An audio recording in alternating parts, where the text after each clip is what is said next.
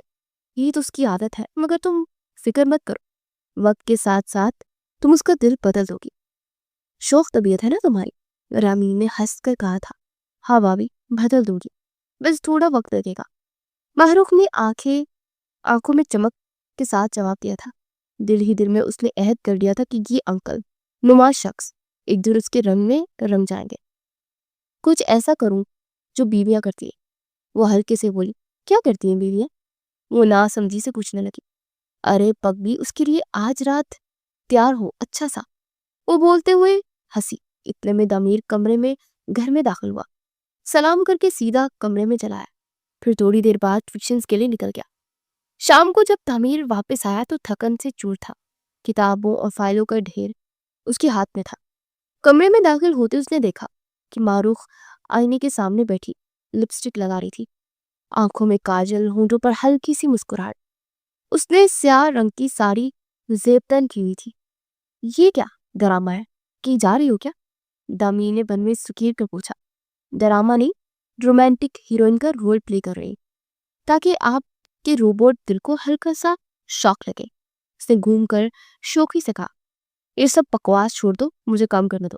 دامیر نے نظر جھکا لی اور فائل پر میز پر رکھتے ہوئے سنجیدگی سے بولا. اوہو, میں یہاں دلہن بن کر بیٹھی ہوں اور صاحب کو کام کی پڑی ہے. پڑھائی کھیل رہے ہیں. اچھا ٹھیک ہے, اب پڑھو, میں بھی اپنی کتاب لے آتی ہوں. دیکھتے ہیں کون جیتتا ہے, آپ کے نوٹس یا میرے ناول کا ہیرو.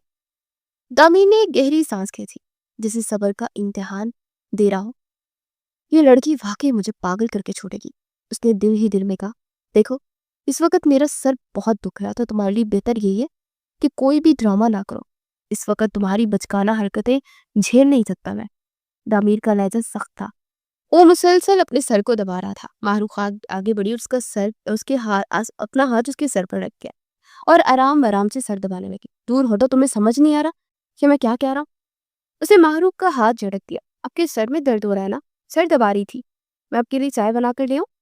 اسے برا تو بہت لگا مگر پھر بھی خود پر ضبط کر کے نرم لہجہ اختیار کر کے، میرا سر درد تم ہو، مجھ پر اتنی مہربانی کرو کہ اپنا یہ منہ لے کر اس کمرے سے دفع ہو جاؤ۔ جب سے میری زندگی میں آئی ہو پوری زندگی کو عذاب بنا دیا۔ جب منع کر رہا ہوں تو سمجھ نہیں آتا کیا تمہیں؟ جب پاگل سمجھ رکھا ہے مجھے، دور رہا کرو مجھ سے۔ وہ تیش میں آ گیا تھا۔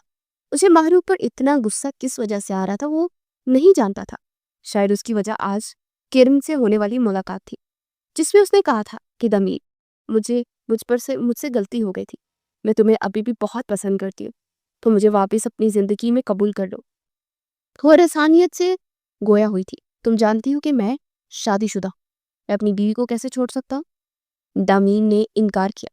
میں بھی تو چھوڑ رہی ہوں نا اپنے شوہر کو، صرف تمہارے لیے، اپنے پیار کے لیے۔ تو تم اپنے پیار کے لیے اتنا کچھ نہیں کر سکتے؟ کیا وہ کل کی آئی لڑکی تمہارے لیے اتنی ضروری ہو گئی ہے کہ تم اسے چھوڑ بھی نہیں سکتے؟ اپنے بچپن کی محبت بھول رہے ہو جس کے لیے تم نے مجھ سے اتنے وعدے کیے تھے۔ وہ دامیر پر دباؤ ڈالنے لگی۔ بات یہ نہیں ہے کہ وہ لڑکی بہت نازک ہے، میں اسے چھوڑ نہیں سکتا۔ اگر میں اسے چھوڑ دیا تو وہ ٹوٹ جائے گی، وہ مجھے اپنا شوہر مانتی ہے۔ دامیر نے وضاحت دی، تمہارے پاس 2 دن ہیں، تم اچھے سے سوچ لو۔ جس محبت کا تم اتنا بھرم تھے تم اس سے پانے کا تمہیں ایک موقع مل رہا تو تم اب کیا کرو گے؟ کہ اس کے دماغ میں زہر گھل گئی تھی جس کا اثر اتنا گہرا ہو کہ اس کو اپنی بیوی نظر ہی نہیں آ رہی تھی، جو آج خاص طور پر اس کے لیے تیار ہوئی تھی تاکہ اس کا موڈ اچھا کر سکے۔ سوری ماں۔ اس کو دھکا دینے سے وہ زمین پر گر تھی، اس کا سر بیڈ کے کنارے سے ٹکرایا۔ دامیر فوراً ہوش میں آتا اسے اٹھانے لگا، پر اب کی بار ماہروخ نے اسے خود سے دور کر دیا۔ ہٹ جائے میرے سامنے سے، دور ہو جائے، میں بتاتی ہوں کہ آپ کو کیا ہوا ہے۔ اپنی پرانی محبوبہ کو دیکھ کر آپ کے دل میں اس کی محبت جاگ اٹھی ہے۔ جب سے آپ نے اس کو دیکھا ہے، جب سے آپ کو میں نظر نہیں آ رہی ہوں۔ خون اس کے ماتھے سے لکیر کی صورت سے نکل رہا تھا اور وہ پاگلوں کی طرح چیخ رہی تھی۔ کمرے کے باہر رامین بھابی اور بھائی دونوں شور سن کر آ گئے تھے۔ دامیر، دروازہ کھولو، کیا ہو رہا ہے اندر؟ وہ دونوں دروازہ بجا رہے تھے پر دروازہ اندر سے کھل نہیں رہا تھا۔ ہاں تم ٹھیک کہہ رہی ہو، یاد آ گئی ہے مجھے اپنی محبت، میں نہیں رہ سکتا میں اس کے بغیر، جو کرنا ہے کر لو، مجھے روک سکو گی تو روک لو، میں تمہارے ناول کا ہیرو نہیں جو تمہارے قدموں میں آ کر بچھ جاؤں گا۔ اس کے ماتھے پر بل نمودار ہوئے تھے۔ ماہروخ کا دل اس کے الفاظ پر چھلنی ہو رہا تھا۔ دامیر پلیز ایسا مت کرے، وہ گڑ گڑائی تھی، تمہیں مجھ پر یقین نہیں، میں ایسا کروں گا، تم دیکھتی جاؤ بس۔ وہ غصے میں دروازہ کھول کر باہر نکلا تھا، اسے کوئی روک نہیں سکا تھا، یہاں تک کہ وہ گھر سے باہر چلا گیا تھا۔ رامین بھابی بھاگتی ہوئی اس کے پاس آئی تھی، جو خون بہنے اور کچھ ذہنی دباؤ کی وجہ سے بے ہوش ہو گئی تھی۔ ماہروخ آنکھیں کھولو، مجھے لگتا ہے اسے ہسپتال لے جانا ہوگا، میں رکشہ لاتا ہوں۔ عفان بھائی رکشہ لے آئے تھے تو اسے ہسپتال لے کر گئے تھے، وہاں پٹی وغیرہ ہوئی تھی، اسے نیند کی دوا دے کر سلا دیا گیا تھا۔ صبح جب دامیر گھر لوٹا تو عفان بھائی نے اسے بہت ڈانٹا، جس کا اثر اس پر بالکل نہیں ہوا تھا۔ وہ کمرے میں آیا تو اس نے بیڈ پر نیم دراز اپنی معصوم بیوی کو دیکھا، جو کہ اس کے غصے کا شکار ہوئی تھی۔ سر پر پٹی بند تھی جبکہ چہرے سے رونق غائب ہو چکی تھی۔ وہ سر جھٹک کر واش روم میں گھس گیا تھا، جبکہ دل سے ایک آواز آ رہی تھی کہ اس کے پاس جاؤ اور اس کا حال پوچھو، پر ابھی دل اور دماغ کی جنگ نے اسے جکڑ رکھا تھا۔ وہ دن گئے، اٹھی تو اس کا سر چکرا رہا تھا، سر بہت بھاری ہو رہا تھا۔ رامین بھابی نے اسے کمرے میں ہی ناشتہ لا کر دیا تھا، جو اس نے تھوڑا سا کھایا۔ دامیر صوفے پر پڑا تھا، دونوں میں بات چیت بالکل بند ہو گئی تھی، اس کی شوخی کہیں جا سوئی تھی۔ دامیر اٹھا اور اس کی دوا نکال کر پانی کے گلاس کے ساتھ اس کی طرف بڑھایا، پہلے زخم دیے اور پھر دوا۔ وہاں دامیر صاحب کیا کہہ لیں، وہ تنزیہ بولی اور دوا کو واپس کر دیا۔ چپ چاپ یہ دوا کھا لو اور نہ مجھ سے برا کوئی نہیں ہوگا، اس نے سختی سے کہا، اور ماہروخ نے دوا کھا لی۔ پھر تھوڑی دیر بعد اٹھ کر وہ اپنے کپڑے نکال کر الماری سے ایک بیگ میں پیک کرنے لگی۔ وہ اس کی حرکت و سکانت پر نظر رکھے ہوئے تھا۔ کہاں جا رہی ہو؟ وہ بول پڑا۔ اس گھر کو چھوڑ کر جا رہے ہو، ظاہر سی بات ہے جب آپ کیرل کو یہاں لے آئیں گے تو مجھے ویسے ہی نکال دیں گے، تو اچھا ہے کہ میں عزت سے یہاں سے چلی جاؤں۔ میں غلط تھی، مجھے لگا تھا کہ آپ ہی ہیں وہ جو میری زندگی کے ہیرو بنیں گے، اور میں بہت بے وقوف تھی۔ مجھے تو اسی دن سمجھ جانا چاہیے تھا جب آپ نے شادی کی رات مجھے سچ سے آگاہ کیا تھا، اور پھر آپ کی نہیں، غلطی میری ہے۔ انکل جی، میرے راستے سے آپ ہٹ جائیں۔ وہ افسردہ تھی یا بیزار، دامیر سمجھ نہ سکا۔ ایک منٹ رکو، میں خود چھوڑا تھا۔ دامیر نے بیگ ہاتھ میں لیا۔ مجھے آپ کا کوئی احسان نہیں چاہیے انکل جی، وہ منہ بنا کر بولی۔ اچھا ایسا ہے پھر تو یہ کپڑے جو لے کر جا رہی ہو، اس میں جو میں نے دلایا ہے وہ؟ اسے سینے پر ہاتھ باندھے مزے سے کہا، رکھے اپنے کپڑے۔ معروف نے بیگ سے کپڑے نکال دیے تھا اور ہنسا۔ یہ باقی کا سامان بھی میں نے ہی دلایا ہے۔ اس نے جیولری وغیرہ کی طرف اشارہ کیا۔ بدتمیز آدمی، چھوڑ کر جا رہی ہوں اور اسے ابھی بھی اپنی سامان کی پڑی ہے۔ اس نے دل ہی دل میں سوچا تھا، یہ لیں، آگ لگاتے اس سامان کا۔ اسے ساری چیزیں پٹکتی پھر جانے لگی تو پیچھے سے آواز آئی، ٹھہرو، یہ جو ناول ہے یہ بھی میں نے دیا ہے۔ ابو اس کے ہاتھ کے اس کے پیچھے کھڑا اپنی ہنسی دبا رہا تھا۔ وہ غصے سے مڑی اور کتابوں کو پھینکتے کے انداز سے بیڈ پر رکھا، جبکہ یہ واحد چیز تھی جسے وہ یوں چھوڑ کر جانا اسے غم میں مبتلا کر رہا تھا۔ ہو گیا سب کچھ رہ تو نہیں گیا؟ وہ دبی دبی خرائی تھی۔ تعمیر کی مسکراہٹ اسے بری لگی، دل چاہا کہ منہ نوچے۔ اور یہ جو کپڑے پہنے کھڑی ہو یہ بھی تو میں نہیں دلائے نا؟ دمیر کی شوخ آواز اس کے کانوں سے ٹکرائی۔ وہ سرخ چہرہ لیے مڑی، یہ کپڑے بیچ دوں گی آپ کو واپس، وہ اتنا ہی کہہ سکی۔ اور جو میرا دل اپنے ساتھ لے کے جا رہی اس کا کیا؟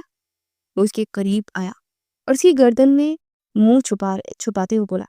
معروف نے اپنا سانس روک لیا، اس کے رونگٹے کھڑے ہو گئے تھے، دل تیز تیز دھڑک دے رہا۔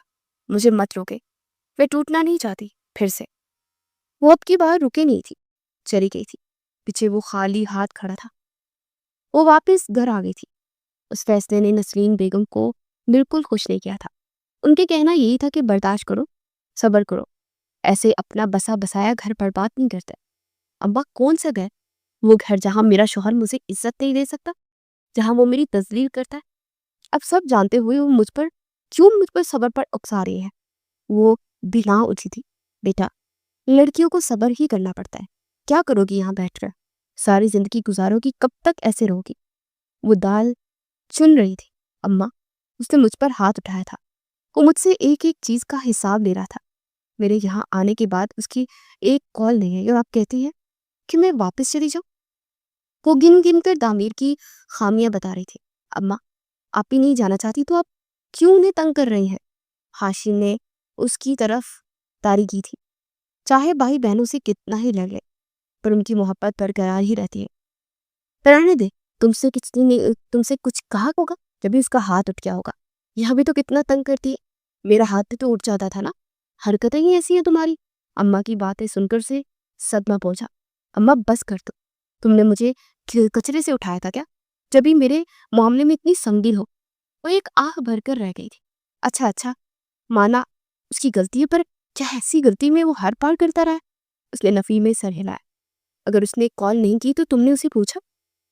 وہ بھی پھر نفی میں سر ہلا کی تھی۔ تمہیں پتا لگا کہ کل وہ گاڑی سے ٹکرا گیا تھا، اس کو چوٹیں لگی، پھر تم نے اس کا حال نہیں پوچھا؟ بیٹی، یہ رشتے زندگی بھر کے ہوتے ہیں، کسی نہ کسی کو تو جھکنا پڑتا ہے۔